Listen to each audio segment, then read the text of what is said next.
Hello friends, I am तन्मय त्रिपाठी और मैं आशा करता हूँ कि आप लोग स्वस्थ होंगे। ठीक है, इस कोरोना के टाइम पे प्लीज़ अपना ध्यान दीजिए। कोशिश करिए कि ज़रूरत पड़े तभी बाहर निकलना है, नहीं तो नहीं निकलना है। ठीक है, मैं खुद यही कर रहा हूँ। आज मैंने एक टॉपिक लिया है कोड ऑफ क्रिमिनल प्रोसीजर का, प्ली बार्गेनिंग। ठीक है, मैं आप लोगों को प्ली बार्गेनिंग के बारे में बहुत से फैक्ट्स पता होंगे, कुछ ऐड ऑन करूँगा मैं उसमें, और मुझे उम्मीद है कि आप लोग को ये पॉइंट्स अच्छे लगेंगे। ठीक है, चलिए शुरू करते हैं। देखिए, प्ली बार्गेनिंग जब हमारे वर्ड एक आता है प्ली बार्गेनिंग, तो सबसे पहले याद रखिएगा कि आखिर प्ली बार्गेनिंग है क्या और इसकी ज़रूरत क्यों पड़ी है। ठीक है, क्योंकि जब भी हम आंसर राइटिंग लिखेंगे मेंस के लिए तो हमको एक बैकग्राउंड चाहिए होता है, तो उसके लिए कुछ इंपॉर्टेंट पॉइंट्स हैं, आप नोट कर लीजिएगा। ठीक है, तो सबसे पहले समझिएगा इस चीज़ को कि प्ली बार्गेनिंग का पर्पज़ क्या है। पर्पज़ यही है कि पेंडेंसी बहुत ज़्यादा है केसों की, तो एक अल्टरनेटिव मेथड है कि भाई प्ली बार्गेनिंग अगर हो जाती है तो जो अंडर ट्रायल्स हैं वो एक हैरेसमेंट से बच जाएंगे, उनका टाइम बहुत कम लगेगा। 3-3 4-4 साल बंदे जो हैं वो कन्विक्ट नहीं हो रहे हैं, under trial as an under trial case चला जा रहा है। दूसरी चीज़, एक विक्टिम है उसको एक सफिशिएंट कंपनसेशन का अरेंजमेंट हो सकता है। अगर प्ली बार्गेनिंग सक्सेसफुल होती है तो विक्टिम को एक कंपनसेशन का अरेंजमेंट हो जाता है। ठीक है, तीसरी चीज़ कि लिटिगेशंस कम हो रहे हैं, इससे लिटिगेशंस कम होंगे, कोर्ट का टाइम बचेगा, वैसे ही इतनी पेंडेंसी है केसेस की। तो ये एक माइंड में है जिसकी वजह से प्ली बार्गेनिंग आई, और इसके plea bargaining as a concept के लिए बहुत पहले से डिबेट चल रही है, और वही मैं बताना चाहता था आपको कि क्या है, कैसे डिबेट चल रही है, वो सीक्वेंस क्या है। तो हमेशा याद रखिएगा, सबसे पहला फैक्ट 265A से L तक हमारा प्ली बार्गेनिंग है। ये एक नया चैप्टर ऐड हुआ था 2006 में। डेट याद रखिएगा 5 जुलाई 2006, तब ये हमारा एक नया चैप्टर ऐड हुआ था 5 जुलाई को। ये प्री में पूछा जाता है। ठीक है, and it is from A to L। Okay, अब एक चीज़ जो छोटी सी है उसे ध्यान रखिए कि प्ली बार्गेनिंग जो होती है, इंडिया में सेंटेंस बार्गेनिंग का कंसेप्ट है और यूएसए में चार्ज बार्गेनिंग का है। प्ली बार्गेनिंग हमने कहाँ से ली है? यूएस में चलती थी 1970s के बाद, ये वहाँ पे प्रचलन में आया कंसेप्ट प्ली बार्गेनिंग का। जब हम बात करते हैं सेंटेंस बार्गेनिंग की, तो सेंटेंस बार्गेनिंग और चार्ज बार्गेनिंग में क्या अंतर होता है, समझिएगा इसको। सेंटेंस बार्गेनिंग में क्या होता है कि जब प्ली बार्गेनिंग सक्सेसफुल हो गई तो कोर्ट जजमेंट पास करेगा और उस जजमेंट में वो सेंटेंस को कम कर देगा। जैसे कि what is the outcome of plea bargaining, तो इसमें आप 3-4 चीज़ें हैं, याद रखिएगा। पहली चीज़, कंपनसेशन दे सकता है और वो हो सकता है एक्विट हो जाए। दूसरा कंसेप्ट ये हो सकता है कि जो उसकी पनिशमेंट है वो हाफ हो जाए। मान लीजिए उसने कोई ऑफेंस किया है, चोरी की है, और उसकी सज़ा 3 साल है, तो हो सकता है वो 1.5 साल हो जाए, तो हाफ ऑफ द पनिशमेंट हो सकती है। हो सकता है कि प्रोबेशन उस पर लग जाए, तो प्रोबेशन ऑफ ऑफेंडर्स एक्ट अगर अलाउ करता है, या कोई और लॉ है जिसमें वो कन्विक्शन है, तो उसमें अगर प्रोबेशन का कंसेप्ट है, या सेक्शन 360 ऑफ सीआरपीसी के थ्रू प्रोबेशन का अगर उसको मिल सकता है रिलीफ, तो प्रोबेशन हो सकता है ऑफेंस का, ऑफेंस कैन बी प्रोबेटेड, या फिर एडमोनिशन हो सकता है। तो these are the outcomes of plea bargaining. ठीक है, तो सेंटेंस बार्गेनिंग इंडिया में चलती है, मतलब for a larger sentence one will be awarded a lesser sentence, whereas in USA there is a concept of charge bargaining। Charge bargaining में क्या होता है कि जो बड़े चार्जेस हैं, जैसे कि मर्डर का चार्ज है और एक थेफ्ट का चार्ज है, तो इट मे बी कि अगर प्ली बार्गेनिंग सक्सेसफुल हो जाती है तो मर्डर के चार्ज के लिए ना कन्विक्ट करते हुए थेफ्ट के चार्ज के लिए कर दें हम कन्विक्ट। 2 जजमेंट्स बहुत इंपॉर्टेंट हैं इसमें। एक है मुरलीधर मेघराज लोया वर्सेस स्टेट ऑफ महाराष्ट्र 1976, और दूसरा जो बहुत ही इंपॉर्टेंट है, आप प्लीज़ इस जजमेंट को याद रखिएगा, आप इसको कोट कर सकते हैं अपने आंसर राइटिंग में। क्यों? क्योंकि ये जस्टिस PN भगवती ने डिलीवर किया था जजमेंट। ये था कसम भाई अब्दुल रहमान भाई Shaikh versus state of Gujarat. ठीक है, ये 1980 का जजमेंट था। तो ये जजमेंट्स क्या थे? ये जजमेंट्स ये बताते हैं कि प्ली बार्गेनिंग वो फेवर नहीं कर रहे हैं जजेस। यहाँ पे जजेस का ये व्यू था कि प्ली बार्गेनिंग नहीं होनी चाहिए, क्योंकि उनका ये कहना है कि ये पावरफुल एक्यूज जो होते हैं वो प्ली बार्गेनिंग को मिसयूज़ कर सकते हैं। और जजेस, ये आपका इस केस में बोला गया था, और जस्टिस PN भगवती का भी यही कहना था। उनको ये था कि it is against the public policy कि the person is accepting the plea, he accepting his guilt, and because of his accepting the guilt he is being given a lesser sentence। तो इससे क्या हुआ कि उनके हिसाब से it is against the public policy, क्योंकि उनका ये कहना था उस जजमेंट में कि एक लाइटर पनिशमेंट है, मतलब he is let off very lightly. दूसरी चीज़, हमारा आर्टिकल 21 जो है उसके डायमेंशन को अफेक्ट करता है प्ली बार्गेनिंग।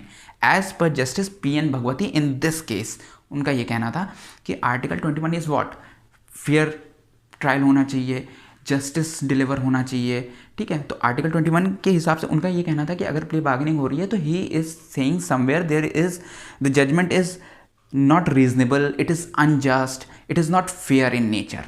तो these two cases you will quote कि भाई प्ली बार्गेनिंग नहीं होनी चाहिए थी इनके हिसाब से, इन जजमेंट के हिसाब से। और वो आई कैसे, उसका आना कैसे हुआ, तो आप ये याद रखिएगा हमेशा कि this is a fact which will be coated initially in writing the answer.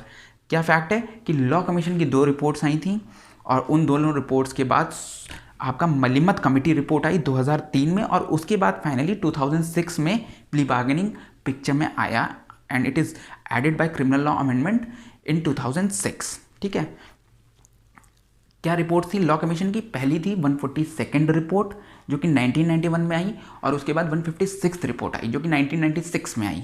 तो इन्होंने प्ली बार्गेनिंग के मेरिट्स एंड डिमेरिट्स दोनों बताए, और इस रिपोर्ट के बेसिस पे इन्होंने ये बताई डिमेरिट की इससे क्या होगा कि पावरफुल लोग इन्फ्लुएंस कर सकते हैं जजमेंट को और प्ली बार्गेनिंग को एज अ टूल यूज़ कर सकते हैं, they can misuse this plea bargaining as a tool, ठीक है। ये रिपोर्ट में बताया गया था। लेकिन आफ्टर मलिमत कमेटी रिपोर्ट इन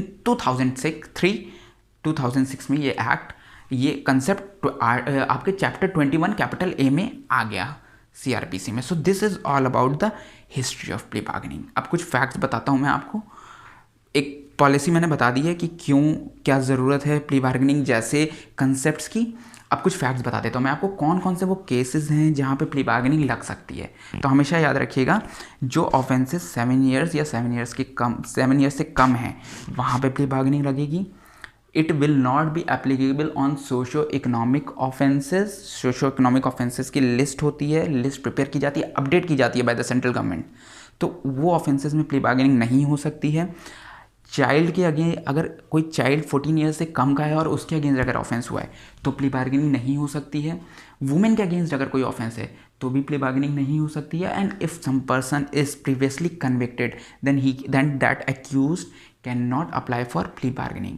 और जब आप सेक्शन 265L देखोगे, लास्ट प्रोविज़न देखोगे, तो उसमें भी ये बताया गया है कि जुवेनाइल जस्टिस एक्ट के जो प्रोविजंस हैं वो प्रिवेल कर जाएंगे and plea bargaining in cases में नहीं लगती है। So these are the places जहाँ पे प्ली बार्गेनिंग नहीं लग रही है। So this is overall just, 1-2 point और मैं बता देता हूँ आपको, मुझे याद आ रहे हैं, जैसे कि व्हाट इज़ द रेमेडी। अगर प्ली बार्गेनिंग हो जाती है successful then well and good, judgment आ जाता है कोर्ट का। अगर प्ली बार्गेनिंग नहीं सक्सेसफुल होती है तो again will go for a trial, ठीक है। अब यहाँ पे क्या होता है कि जो जज होता है हर चीज़ उसके ऊपर डिपेंड करती है। तो यहाँ पे जो डिस्क्रिशनरी पावर जज की है वो ये है कि जज को ये एश्योर करना है कि plea bargaining is not prejudicing any of the person, neither the victim not the accused. At the same time जो ये जजमेंट होता है प्ली बार्गेनिंग का, जो जज जजमेंट डिलीवर करेगा उसमें हमेशा उसको एक चीज़ सेटिस्फाई करनी कि ये वॉलंटरी नेचर की थी plea bargaining, there is no force, there no compulsion, there is no coercion being used, ठीक है। और इस जो जजमेंट आएगा प्ली बार्गेनिंग के बाद, इसके बाद हमारे पास कोई रेमेडी नहीं है। क्या रेमेडी है? Please note this, we have one remedy that is SLP, special leave petition under article 136, and the second remedy is writ jurisdiction under high court, that is article 226 and 227। ये 2 remedies होती हैं हमारे पास plea bargaining को लेके। तो please इतने points आप note कर लीजिए। एक छोटा सा पॉइंट और मिस कर रहा हूँ मैं, जो बहुत इंपॉर्टेंट है प्री के लिए भी और मेंस के लिए भी, आप अपने आंसर को और अच्छे डेकोरेटिव तरीके से लिख सकते हैं। वो ये है कि 265K जो होता है हमारा CRPC का, उसको जब आप पढ़ेंगे तो यू विल फाइंड दैट कि अगर प्ली बार्गेनिंग में हमने कुछ एडमिशंस किए हैं, जाहिर सी बात है जब प्ली बार्गेनिंग हो रही है the person who is accuse he is accepting certain facts, at the same time victim में ऑल्सो एक्सेप्ट सर्टेन फैक्ट्स। तो क्या होता है कि जो एडमिशंस होते हैं they will not be use later on. अगर प्ली बार्गेनिंग सक्सेसफुल नहीं होती है तो ट्रायल में ये फैक्ट नहीं यूज़ किए जा सकते हैं, ठीक है। This is being declared under section 265K and same provision in civil proceedings you will find in Indian Evidence Act section 23, ठीक है। वहाँ पे भी यही बोला गया है कि अगर हम ऑल्टरनेटिव डिस्प्यूट रिड्रेसल्स के मेथड अडॉप्ट करते हैं तो वहाँ पे भी जो एडमिशंस किए हैं पार्टी ने, या तो वो पहले से एग्री हो जाएंगे कि ये एडमिशंस नहीं यूज़ होंगे later on in the proceedings अगर ADR सक्सेसफुल नहीं होता है, या फिर हम उससे ये मीनिंग डिराइव कर सकते हैं कि हाँ भाई ये नहीं एडमिट होने चाहिए थे। तो जो आपका सेक्शन 23 है इंडियन एविडेंस एक्ट का, 265K is also saying the same thing. अंतर इतना है कि ये सिविल पे एप्लीकेबल है and that is talking about the criminal trials. ठीक है, तो this is all about plea bargaining. So I hope कि आप लोगों को ये लेक्चर पसंद आया होगा। प्लीज़ मुझे आप कमेंट बॉक्स में अपनी क्वेरीज लिखें, क्योंकि देखिए यहाँ पे जो डिस्कशन होता है ये यूनिलैटरल है, और बायलैटरल डिस्कशन के लिए हमारे पास एक ही मेथड है कि या तो आप हमारी कोचिंग में आएँ और या फिर आप हमको कमेंट बॉक्स में अपनी इंक्वायरीज़ लिखें, तो हम उसको आपको बताएंगे भी। और अगर हमको लगेगा कि इस इंक्वायरी पे मुझे कुछ लेक्चर देना चाहिए, तो हो सकता है 2 मिनट 3 मिनट के छोटे छोटे लेक्चर्स भी मैं बना दूँ आप लोगों के लिए। Thanks a lot.